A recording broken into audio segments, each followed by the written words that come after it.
Hey there, welcome to the Movie Review Mom YouTube channel. If this is the very first time you've discovered my channel, yay, you found it finally. I'm so glad. My goal is to give you the heads up on filmmaking quality and content so that you can decide whether or not you want to spend time or money or both watching a particular film. So today, the movie I'm reviewing is called Double Blind. This mystery thriller slash horror is now playing in theaters as well as on Amazon Prime, Apple TV, and Vudu. And if you'd like a coupon or a free trial for one of those platforms, click in the description below. So this movie is rated R, definitely rated R, and the length is an hour and 30 minutes. My overall movie review mom grade is a B. I thought it was interesting and well done. What I'm going to do is give you an overview in a nutshell first, and then I'll give you some tips for parents, this is not appropriate for kids, but I'll give you some more tips and some themes worth talking about if you watch this with somebody. I'll share a list of things I liked, things I didn't like, and we'll finish up with recommendations for other movies that are sort of similar that you might also really like. All right, so in a nutshell, after an experimental drug trial goes awry, the test subjects face a terrifying side effect. If you fall asleep, you die. That's pretty terrifying. The Irish horror flick was directed by Hunt-Duffy, and writing credits go to Derek McGarrigle. Now, in an interview, the director explained, quote, "The best horrors always held up a mirror to society at the time, and we tried to do that with Double Blind too, dealing with the young generation's fear and anxiety about the future. All the characters in the film are young and directionless. They have no secure income. They're not on the property ladder, which speaks to a lot of young people's experiences in Ireland today. And my comment is worldwide, not just Ireland, unfortunately. But then back to his quote, he says, by filtering it through the horror genre lens, it just makes any message or subtext more entertaining and digestible. End quote. Now, I don't know about the digestible. This is pretty hardcore stuff. If you like horror, I think that you're going to be interested in this. It's not everyone's cup of tea. And I don't personally enjoy just slashers, and there's a little bit of that going on as well. However, it is also a psychological thriller. Already, this movie has been nominated and received wins for quite a few film festival awards.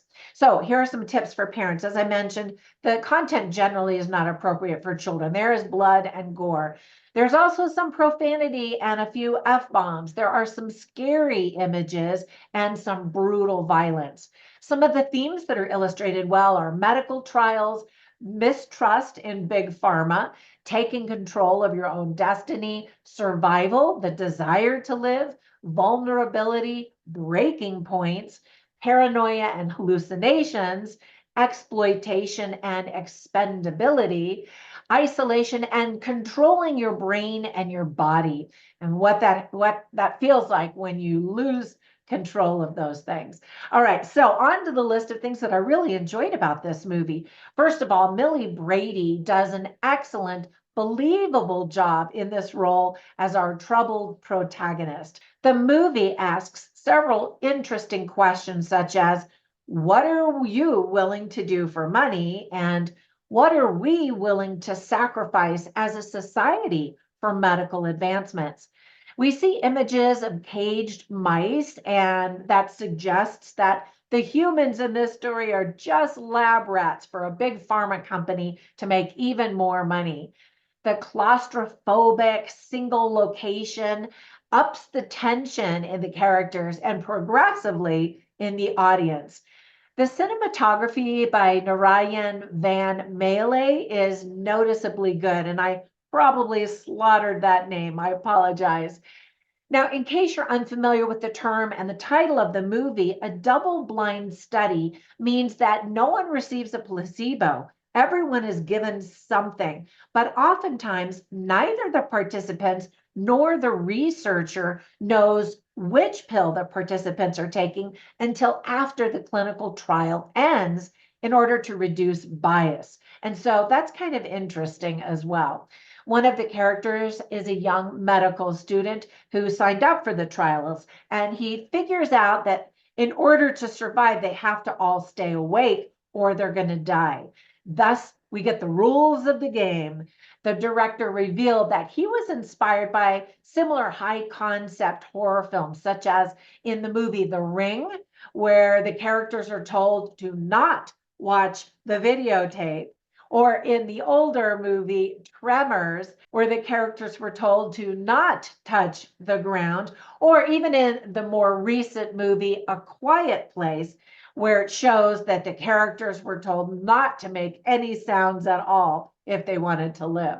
And I like that too, when there are some kind of rules that are established and they're impossible to follow for various reasons.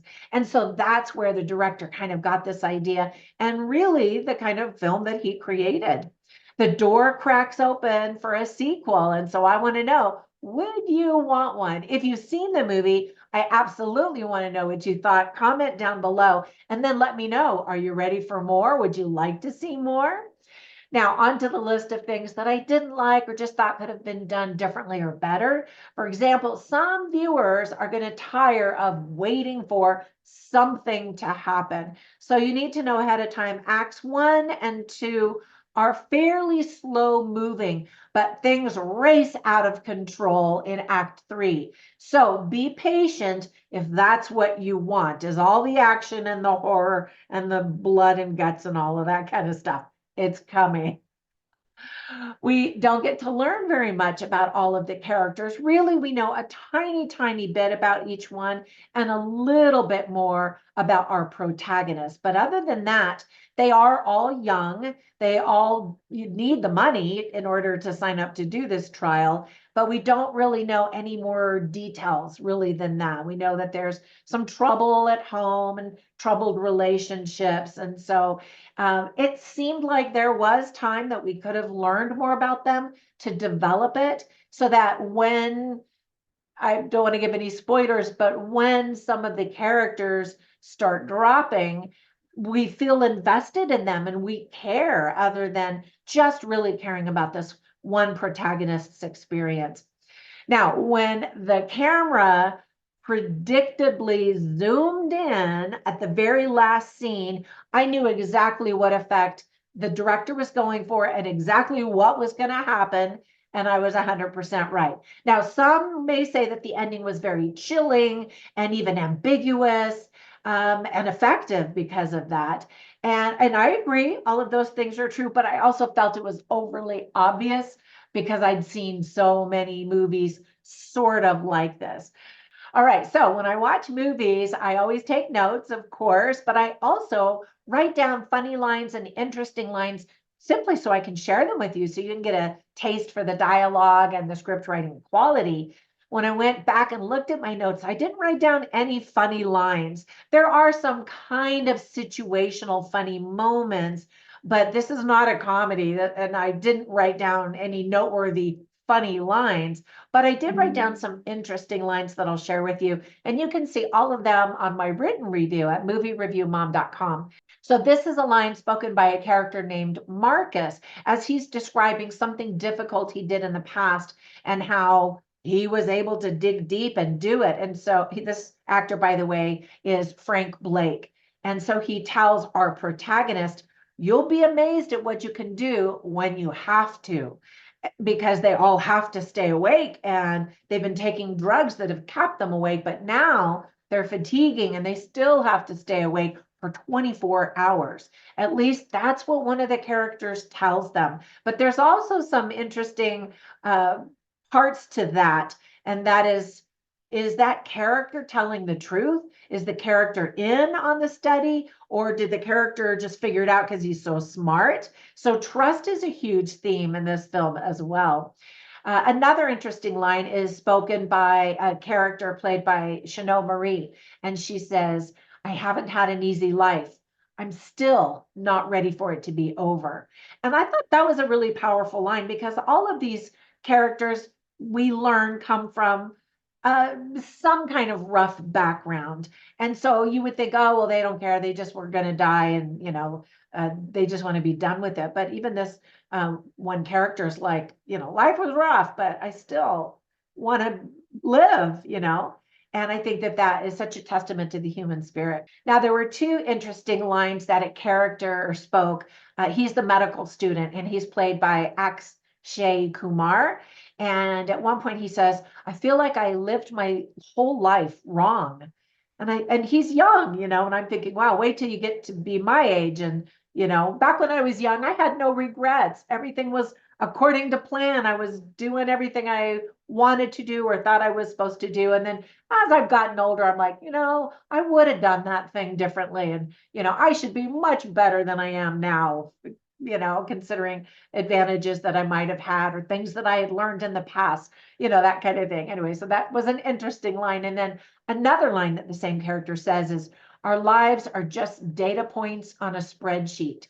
And he gets very down. Some of the characters are just like, there's nothing we can do. We just have to wait to be rescued. And so they do that for a little while. And then finally, one person says, hold on, what if nobody is coming to rescue us? We need to take action. And I always like movies like that, where a character's like, I'm not going to sit around and be a victim. I'm going to take action. And so then we see that. That doesn't always go well. I'm not going to give you any spoilers, but that's when the action starts to ramp up and things are out of control and going crazy.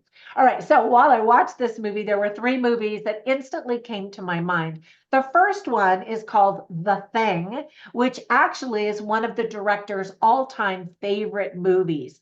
And it's similar in that you learn some things about the characters in Act One. It's a little slow moving, and then some weird things start happening, and the characters are like, what's going on? And then by Act Three, it's all crazy. And so you could definitely see that influence on the director of this film.